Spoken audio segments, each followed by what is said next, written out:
Yes, it started.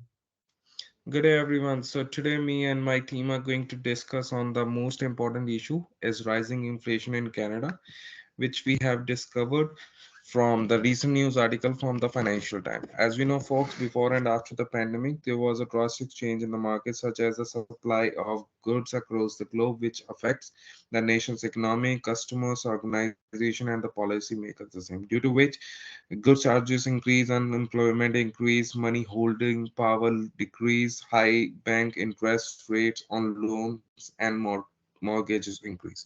So, coming to the next slide, after reviewing the news article, we have gone through various key findings and the economic trends. First one is the inflationary pressure resurgence in Canada. Inflation is making a comeback as experts predict a rise in July consumer price index after a period of consistently falling prices. And coming to the next inflation target challenge, the Bank of Canada aims for a 2% inflation target, but recent low inflation and underlying cost pressures suggest it may take time to reach that goal, posing a challenge for the central bank policy management. Most important, the gasoline prices. Rising gasoline prices expected to drive July inflation to 3.1%, underscore the impact of energy price fluctuation on overall inflation in Canada. The important next topic is point is comparison with the United States. The article highlights how both the Canada and the US experience a recent increase in the inflation, revealing the global nature of the inflationary pressures and the challenges faced by the central banks in various countries. Last, future rate hike uncertainty. Bank of Canada's challenge in managing resurging inflation and amid rising gas prices and potential economic hurdles with different opinions among financial analysts about the future interest rate hikes, highlighting uncertainty in central bank policy decisions. So I am now going to pass the next slide to my team colleague, Karthik. Yeah, thank you, Shivansh. Hello everyone, this is Karthik, and I'll be explaining regarding the uh, yeah, I'll be just explaining about the affecting implications for industries and firms. So, this article discusses the arrival of inflation in Canada and its significant implications for industries and firms. So, these effects can be understood through various economic and business concepts. So let's just talk about cost push inflation first. So the rising cost of gas is a prime driver of inflation mentioned in this article. So this is a classic example of cost inflation affecting the industries heavily reliant on transportation and energy, leading to increased production costs and potentially higher consumer prices. So coming to the monetary policy and interest rates, the Bank of Canada's response to rising inflation by raising interest rates is a common monetary policy approach. So, however, higher interest rates can pose challenges for business, especially those relying on consumer spending on loans or growth. So, sectors like real estate and construction may experience slowdowns due to increased costs. So, consumer behavior and coming to the consumer behavior and pricing strategy, inflation can alter consumer behavior, making individuals more price sensitive and discerning in their purchases. So, to adapt, businesses need to adjust their pricing strategies, potentially using value-based pricing, offering more affordable options, or emphasizing product quality. So coming to the labor market dynamics, the article notes a decline in the Canadian job market, leading to the rising unemployment. So tight labor markets can lead to wage pressures, while a weaker job market can provide companies with more negotiable high power. So coming to the investor confidence and capital allocation, economic conditions, including inflation rates and interest rates, significantly affect investor confidence and the capital allocation decisions. So interest rate fluctuations can impact the attractiveness of financial instruments, influencing investment decisions and capital allocation strategies. So as I have to conclude my part, the article's discussion of inflation's return in Canada has far-reaching consequences on for industries and businesses. So strategic adjustments are crucial for maintaining competitiveness and profitability in dynamic economic environment. So I would like to hand over this to my friend Faisal. Yeah, thank you, Karthik, for the explanation. So, yeah, I will be talking about the microeconomic theory, and I will be discussing about the aggregate demand and the aggregate supply, and as well as some policy implications. So basically, this is the graph of the Philip where I'm going to describe it so it would be easy to understand about the aggregate demand, the aggregate supply. So basically, we can see that the on the x-axis there is the price level, and the y-axis it's the real output.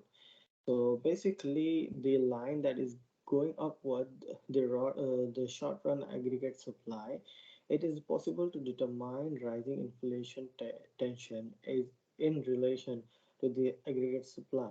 The part of the reason for this rising cost when the creation occurs when the most expansion takes place, which causes the aggregate supply curve to rise the short run aggregate supply. So we can see the AD and the new AD, which is the aggregate demand, which is parallel to the new aggregate demand.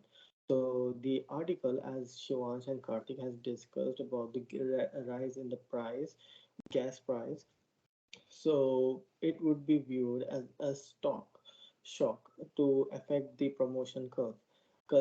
Custom organization experience increases the production and the transportation cost of as the gasoline prices. Usually in the article in 2020, the business to fall. The input cost may cause the business to fall. So as a result, the promotion curve skewed to the one side. So now moving forward, I will be just transferring to Chadera.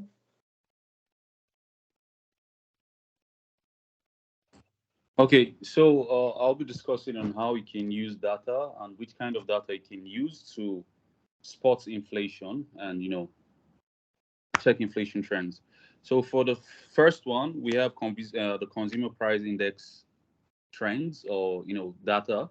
When you get the consumer price index and trends and plots graph of the trend it gets of the consumer price over time, you'd see and note you'll be able to tell increase in prices you get, and from that you would know the level of inflation and the change in inflation over time. Another method is from gasoline price fluctuations. When you plot a graph of gasoline prices and the fluctuations over time, you can tell inflation because the world runs an industrialized you get economy. So basically everything we do is fueled by gasoline. So it's needed. Increase in the gasoline would eventually increase prices of other products. Also, the unemployment rate trend is another method to check inflation because from the unemployment trends we can see that according to Phillips curve, which states that increase in inflation, which comes from expansion, means that the economy is expanding, meaning less joblessness. That means more people are employed, making the economy expand. So from this graph, you can see and spot inflation. Lastly, comparing global inflation. When you compare the global inflation trends, you can be able to tell a nation's inflation if it's too much or too less in comparison with the world, because we know the world is interconnected. So how would I put inflation in US would affect inflation around the world, would increase prices around the world. So basically, if you're the country, you check yours and yours is higher than the standard, you would have to check for different reason and different costs of that inflation. Thank you very much. I would hand over to my colleague Harold to round up. Okay, I'll be speaking on recommendation, and first we'll follow the procedures. One, the National Bank should closely monitor inflation and also focus on supply and side effect to combat inflation. Invest and retraining program on workers so that they can increase their capacity and get better job opportunities.